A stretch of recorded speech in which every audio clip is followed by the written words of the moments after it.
coming from Jake and Joy DeWald, and they are missionaries to the Dominican Republic. And Jake begins his letter by saying, in Proverbs 3:5-6, trust in the Lord with all thine heart, and lean not to thy own understanding. In all thy ways acknowledge him, and he shall direct your paths. He goes on to say, I could refer to this verse from the time that I was a child. But as time goes on, I find so much comfort in this verse and now in its context. Faithfulness is the key to God's will. Not so much the big decisions, but when we are faithful, we will walk the path God has prepared for us. Shortly after the last prayer letter, we had a teen camp.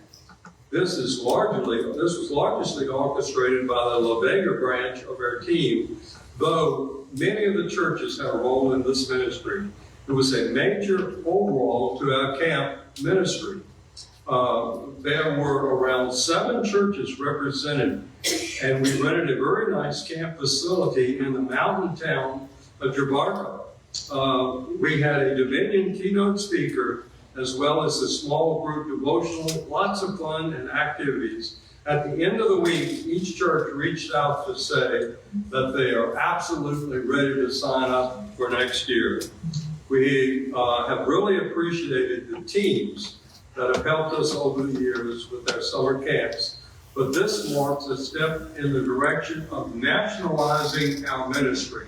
Now, I want to emphasize that, nationalizing the ministry, because each of our missionaries, when they go on the field, yes, they go there to preach God's word, but they go there to teach and train pastors and people to take over the ministry so that they can move on somewhere else. We've had a number of our pastors train the pastors so that our missionaries can move on.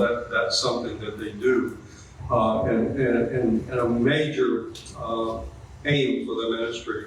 A few weeks later, we had our ladies' team.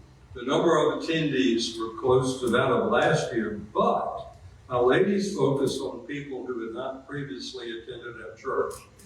And over 60% indicated this was their first time with our church. Jody Pittman gave the ladies' gospel message, and it goes without saying by now that the church's decor was absolutely stunning. And I just put a new prayer letter in the frame out there, and take a look at it. The way that they had this decorated for the ladies is absolutely amazing. Many of you will remember that our nephew spent around 3 months with us during the COVID time. Now, they were home.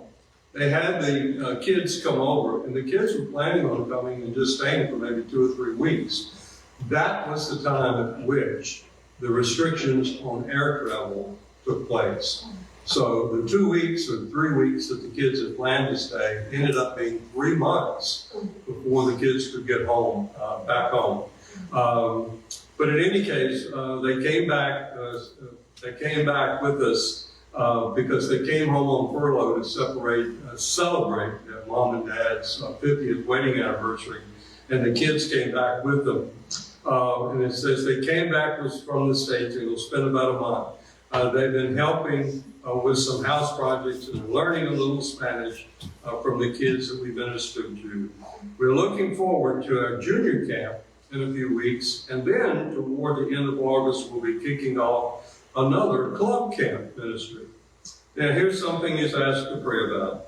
The Dominican is struggling similarly to the United States with reining in immigration enforcement, and many people who have lived here with tacit consent for decades are in fear of deportation.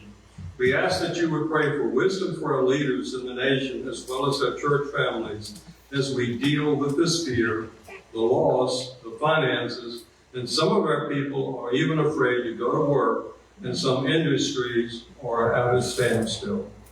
As always, we appreciate your faithfulness and encouragement. Jake and Joy DeWald, Team Church Planning in the Dominican Republic. So continue to pray for Jake and Joy and all of our missionaries, if you would, please.